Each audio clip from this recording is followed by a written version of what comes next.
Hi friends, my name is Trish Roberts and you're watching Faint Signals from Viga. So we had a bit of a reprieve today. Our alert for the Tasmanian fires, which we've been affected by here in southeast Tasmania in the Huon Valley, well, it's been downgraded to advice, which is better than the watch and act that was the alert system we were on. Watch and act, kind of, you have to be constantly sort of vigilant to see if there's any embers falling from across the river that's on fire. And you know, when you have a 5-acre property and you have trees everywhere, even though we have a reasonable sort of fire plan and everything, it's sort of very easy for a fire to start anywhere over here in the many properties there are. So it's been a very scary time, to say the least. Watching last night, we were up watching the fires coming across the hill, going along the top part of the hill, and had they start coming down the hill or embers started flying across the river, it only has about a kilometre and a half to fly, and if there's often big winds, so that was scary to watch, and we took shifts of sleeping and then getting up and watching the fires travelling across the hill, across the river. And there's this fire in southern Tasmania, it's been expanding and expanding, and I'll show you a little image of it to give you an idea.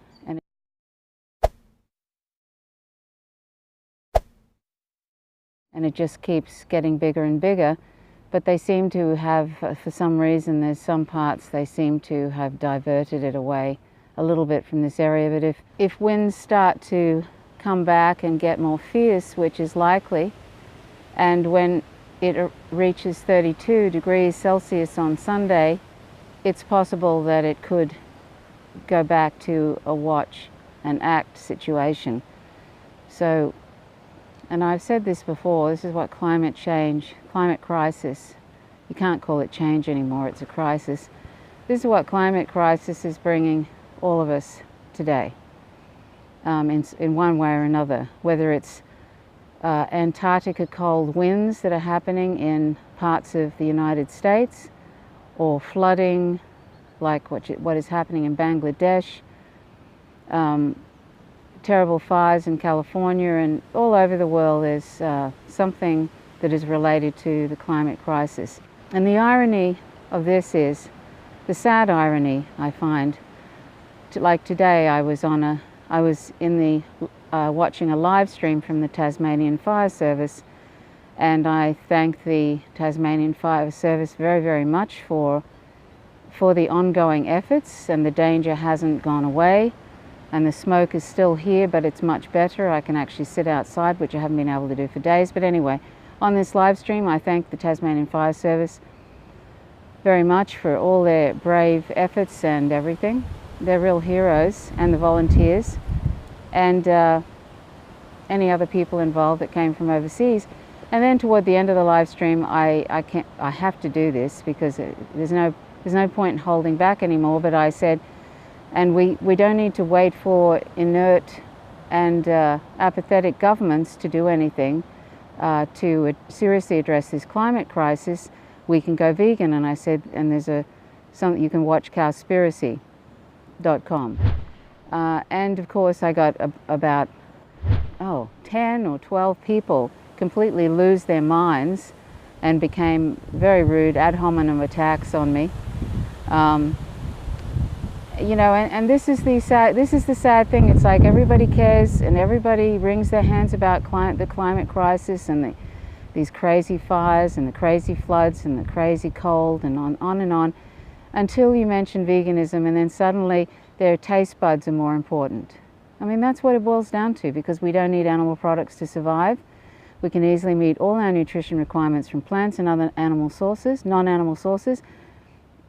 So we're killing all these sentient animals, 1 trillion land and aquatic animals every year, simply for our taste buds, because we don't need animal products. And then on top of that, you have the tremendous climate contribution from animal agriculture to climate change.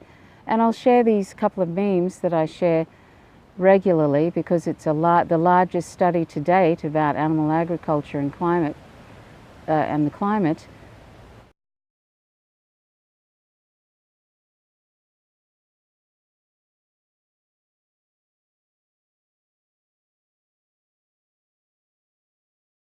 These are startling facts, and yet, you know, when, like I said, you mention veganism, people are all up in arms about the climate crisis, and we need to do this and we need to do that, and we need to stop capitalism, and we need to stop corporations, and we need to get bigger planes to douse the flames. And yes, that's needed, but you know, we need all these different things. But when you mention that maybe we need to change the way we're living, maybe we need to go vegan because it's a tremendous, animal agriculture is the greatest driver.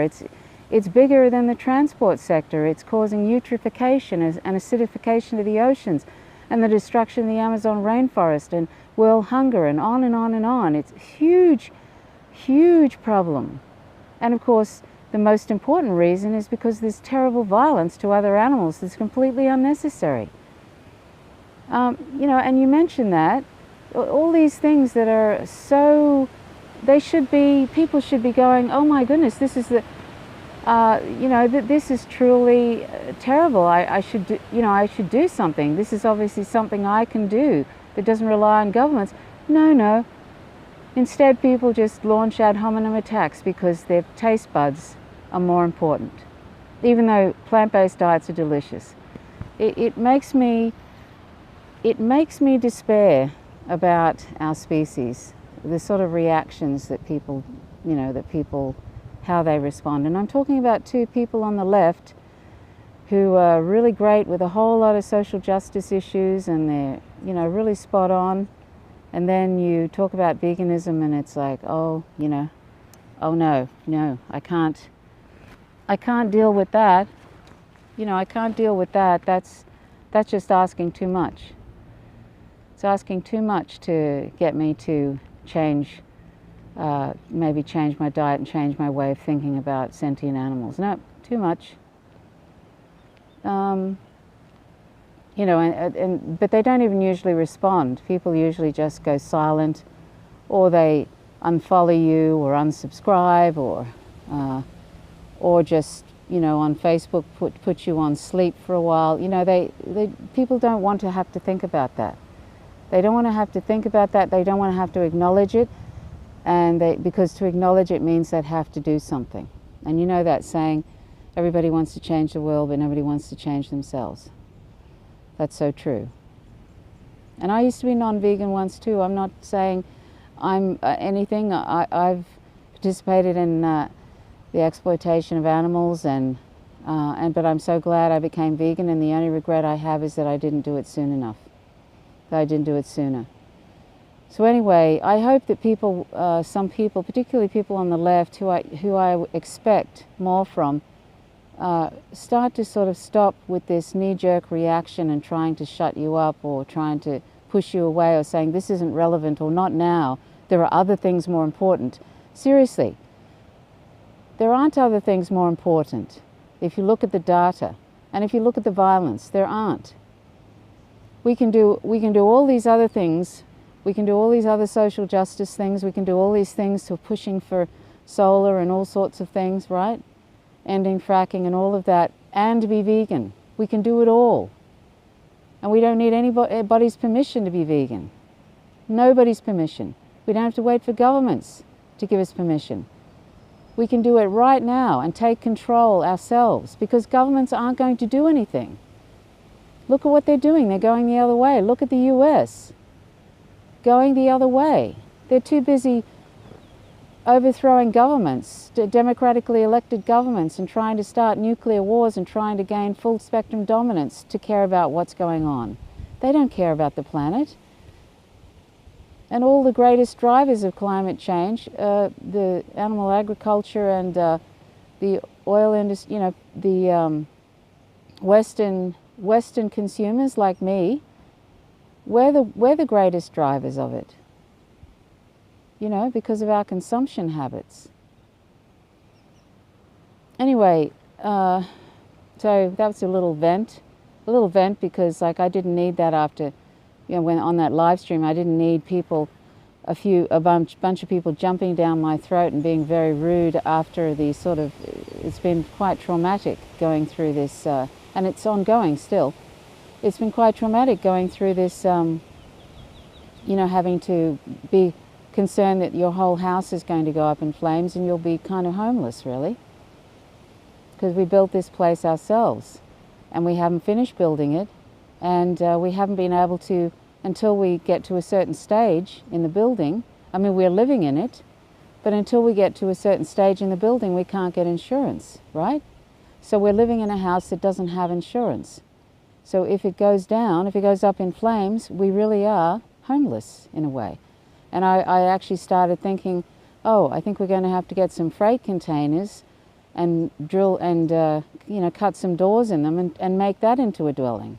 That's the sort of thinking I was starting to have as these fires got worse and worse, and they're still not through.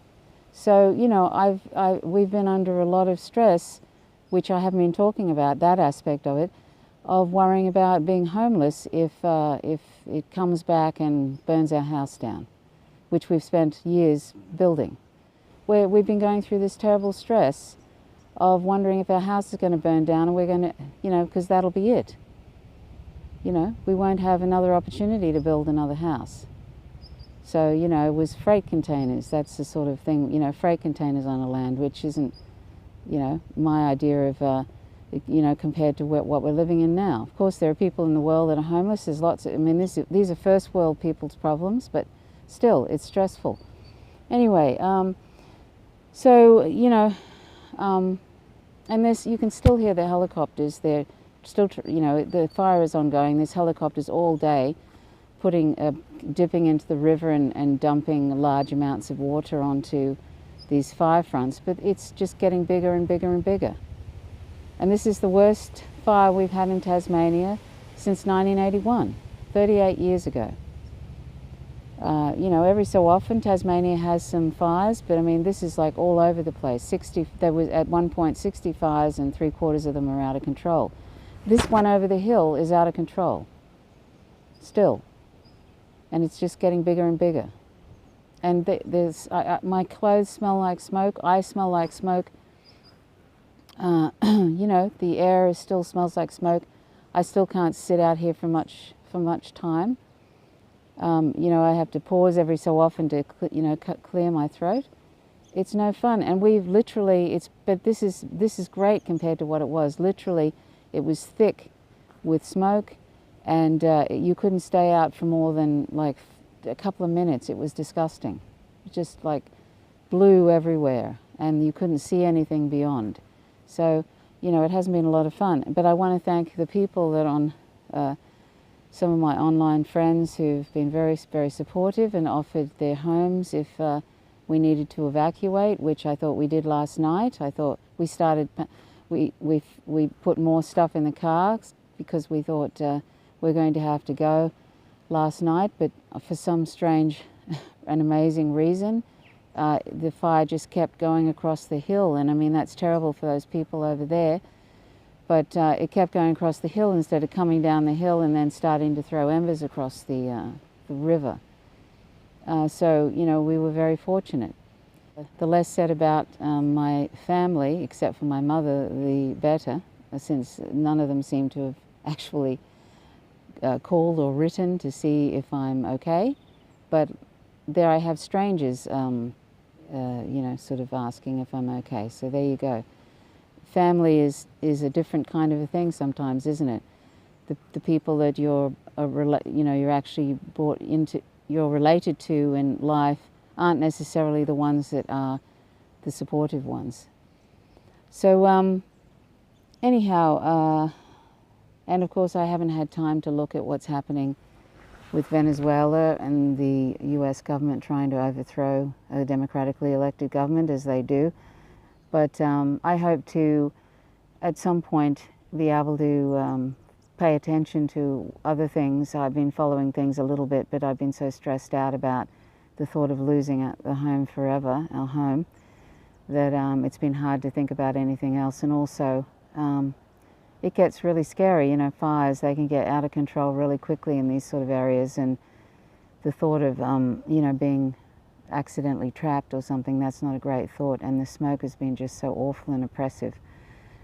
But thank you for the kind comments, and I hope that people, you know, if they're wringing their hands about climate change and you're poo-pooing anybody who talks about becoming vegan, then you really need to sort of get a grip, basically, because the science is clear. It's not made up. It's not some woo-woo thing. It's not something that vegans have created, this science. It's actually out there now very clearly. Even the IPCC is talking about it. That's a mainstream organization. So let's get a grip and go vegan, shall we? But the most important reason is for animals, because they're not our resources. They never were.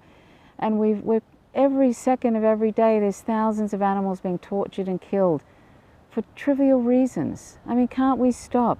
Can't we stop? Even if we are on the edge of extinction, can't we stop doing this to other animals? Can't we? Can't we stop, and can't we have some sort of a non-violent planet, at least towards other animals, other non-human animals? What have they done? You know, we're doing enough to our own species, violence towards our own species. Can't we stop doing that to these innocent animals that haven't done it? Their only crime is they're another species. So let's do that, shall we? Anyway, thanks so much for watching, and please subscribe to my channel if you like the content. Please click the like button, click the notifications bell if you want to receive updates, and leave comments, because it's very good to actually read comments, and I appreciate them as long as they're civil. And you know, it's always good to know that people are engaging in the content. Anyway, thanks so much for watching. My name is Trish Roberts. You're watching Faint Signals from Vega. Till next time, bye for now.